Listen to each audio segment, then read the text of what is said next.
If you want to build a superior service culture that gives you a competitive advantage in what Boston Consulting Group has told you is unclaimed territory, then it helps to have a plan.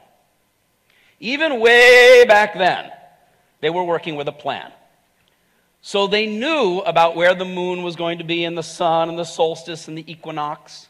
They knew about the harmonics, so that it would resonate when the human beings came in. I'm going to use the same model to show you the plan. And there are three key components. The first one, you. Without the leadership knowing where it's going and what its job is and how to move, how to guide, nothing's going to happen. At the base is this thing called actionable service education. I'll explain to you that today. And then in the middle is something very interesting. I call it these building blocks. And in fact, the Adecco Group is already doing the building blocks, but I'll show you how you can line them up so that you get more power from what it is that you're doing.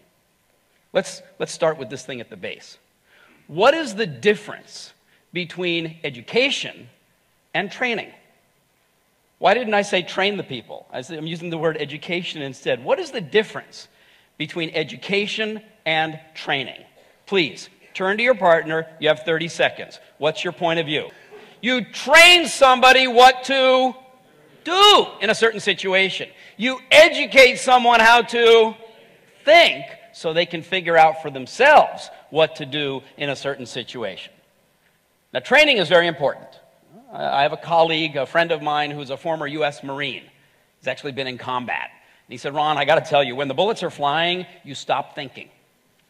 And your body takes over, and it does what it was trained to do. So in certain situations, training is essential, right? Thank goodness these guys are trained. In fact, we put them in a simulator, don't we?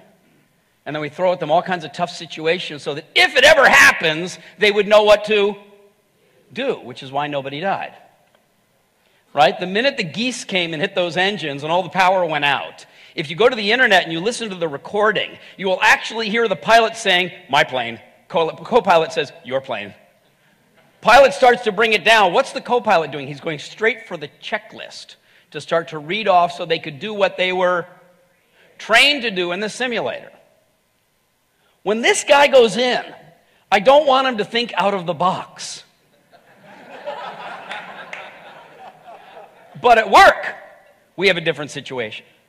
In the work world today, we need people to be coming up with new and better ideas on their own and make good decisions without escalating everything to you.